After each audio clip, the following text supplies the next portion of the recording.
Okay students, आज हम start करने वाले हैं स्टार्टिंग ऑफ इंग्लिश लैंग्वेज। काफी स्टूडेंट्स ये मानते हैं कि इंग्लिश लैंग्वेज की जो शुरुआत होती है या इंग्लिश ग्रामर की जो शुरुआत होती है वो इंग्लिश अल्फाबेट से होती है, लेकिन ऐसा नहीं होता है। काफी स्टूडेंट्स मानते हैं कि एबीसीडी अर्थात इंग्लिश अल्फाबेट से इसकी शुरुआत होती है, और काफी स्टूडेंट्स ये मानते हैं कि इंग्लिश लैंग्वेज की जो शुरुआत होती है वो होती है पार्ट्स ऑफ स्पीच से। Parts of speech. और काफी स्टूडेंट्स ये मानते हैं कि इंग्लिश लैंग्वेज की जो शुरुआत होती है वो होती है टेंस से। लेकिन हम आपको आज बता दें कि इंग्लिश लैंग्वेज की शुरुआत इन सभी चीजों से नहीं होती। इन सभी चीजों से इंग्लिश लैंग्वेज की शुरुआत नहीं होती है। इंग्लिश लैंग्वेज की शुरुआत बच्चे के बचपन से ही हो जाती है। बच्चा जब जन्म लेता है उसके बाद से ही इंग्लिश लैंग्वेज इंग्लिश बोलना शुरू कर देता है। अब आप लोग सोच रहे होंगे ऐसा कैसे होता है। तो बच्चा जब जन्म लेता है, मान लिया बच्चे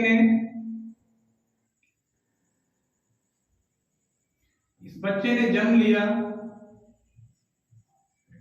तो वो सदैव कुछ बोलेगा, रोएगा। बच्चा जब जन्म लेता है तो वो रोता नहीं है, तो फिर उसे रुलाया जाता है जबरदस्ती।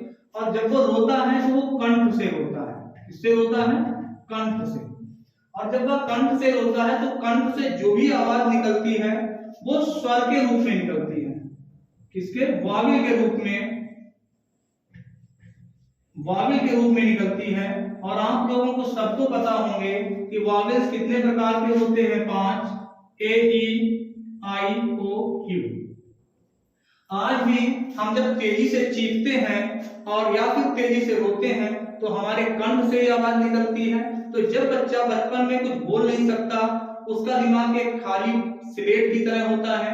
वो ना तो बॉडी का यूज अपने मन से नहीं करता है, हाथ पैर उसके चलते हैं, लेकिन वो कुछ समझकर बॉडी का यूज नहीं करता है, इतना समझदार नहीं होता है। तो वो जो बोलता है वो कंठ से बोलता है, कंठ से रोता है, और रोता है तो वो कंठ से कितने स्वर निकलते हैं? 5। यानी बच्चे के जन्म से ही, बच्चा जन्म से ही एबीसीडी इंग्लिश अल्फाबेट यानी स्वर वॉवेल्स बोलना शुरू कर देता है। उसके बाद जब वह बड़ा होता है बच्चा, मान लिया कुछ समझदार होता है, 2-3 साल का, 2 साल का, 1 साल का, कुछ समझदार हो जाता है, तो वो सबसे पहला वर्ड होता है जनरली माँ बोलता है, और माँ में सबसे पहला वर्ड आता है यम। या फिर पापा बोलता है, पापा में सबसे पहला वर्ड आता है पी। तो इनको हम कॉन्सोनेंट कहते हैं। इंग्लिश वर्णमाला में, इंग्लिश अल्फाबेट में 21 कॉन्सोनेंट होते हैं, और 21 कॉन्सोनेंट में यम और पी। अगर मम्मी बोलता है तो यम बोलता है, माँ बोलता है तो यम एक कॉन्सोनेंट है। कॉन्सोनेंट कुल मिलाकर होते हैं 21 कॉन्सोनेंट्स होते हैं। 21 कॉन्सोनेंट्स बच्चा कब बोलना सीख लेता है? जब वह कुछ समझदार होता है। कॉन्सोनेंट बोलना सीखता है, पहले वो क्या बोलता है? वॉवेल्स बोलता है। और 21 कॉन्सोनेंट्स प्लस 5 वॉवेल्स को मिलाकर हो जाते हैं 26। यानी कुल वर्णमाला में कितने अक्षर होते हैं? 26। इंग्लिश अल्फाबेट में कुल लेटर्स की संख्या 26 होती है। इसमें 5 वॉवेल्स होते हैं और 21 कॉन्सोनेंट्स होते हैं। अब हम बात करते हैं कि बच्चा इसके बाद में क्या करता है। अभी तो उसने वॉवेल्स बोले थे, जब वह जन्म लेता है तुरंत ही, यानी उसने एबी इंग्लिश अल्फाबेट से लैंग्वेज की शुरुआत नहीं की, उसने वॉवेल से इंग्लिश लैंग्वेज की शुरुआत की। उसके बाद वो कॉन्सोनेंट पे आ गया।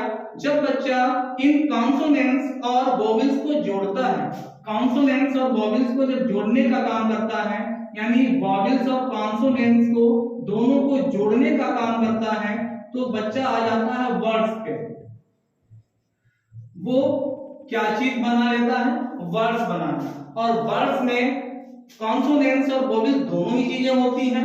अगर एक चीज वर्ड में नहीं है तो वो वर्ड्स कंप्लीट नहीं होगा, वर्ड इनकम्प्लीट है। अब यहाँ पे देखते हैं, जैसे उसने पापा बोला, तो पापा में ये वॉवेल है और ये कॉन्सोनेंट है, यानी एक वर्ड में कॉन्सोनेंट और वॉवेल दोनों का होना जरूरी है। और जब बच्चा कुछ बड़ा होता है तो वो कॉन्सोनेंट और वॉवेल को जोड़ना शुरू कर देता है, जोड़कर वह क्या बनाता है? एक वर्ड। जब वह और भी बड़ा होता है तो वर्ड्स और वर्ड्स को जोड़ देता है,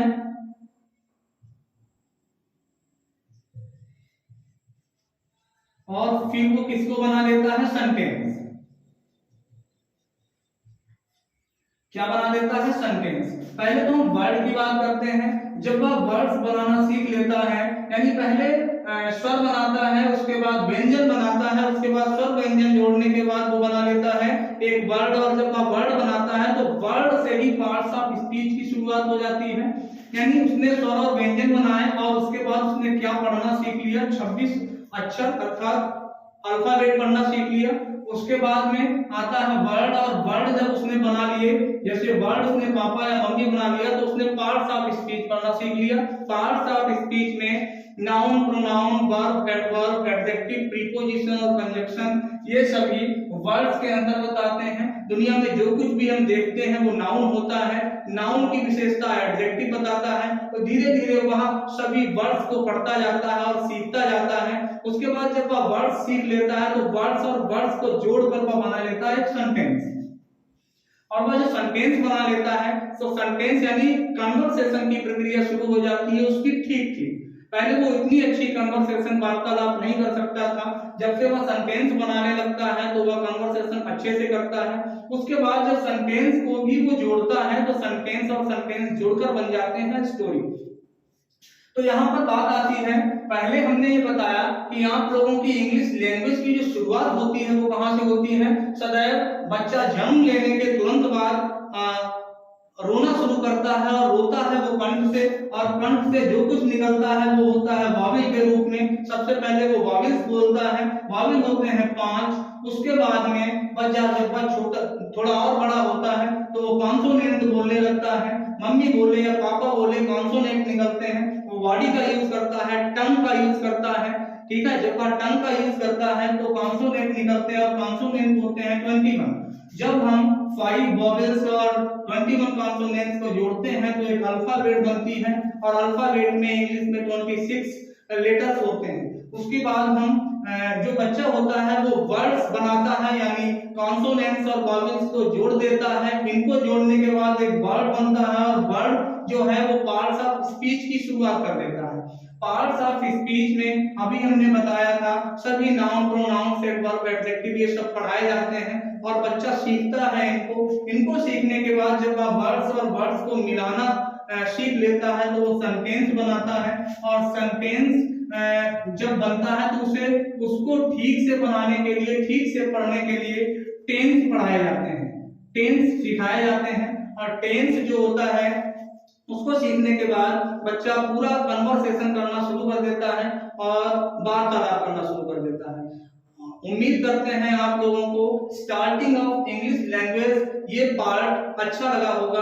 अगर और भी इस तरह के वीडियोस आप देखना चाहते हैं तो मेरे चैनल को लाइक और सब्सक्राइब करना ना भूलें। और उसके अब हम अगला वीडियो बनाएंगे कि सबसे पहले वो जो वर्ड्स बोलता है उसका सबसे पहला चैप्टर आता है नाउन। आखिर नाउन क्या है, तो नाउन के बारे में हम अगले वीडियो में बताएंगे।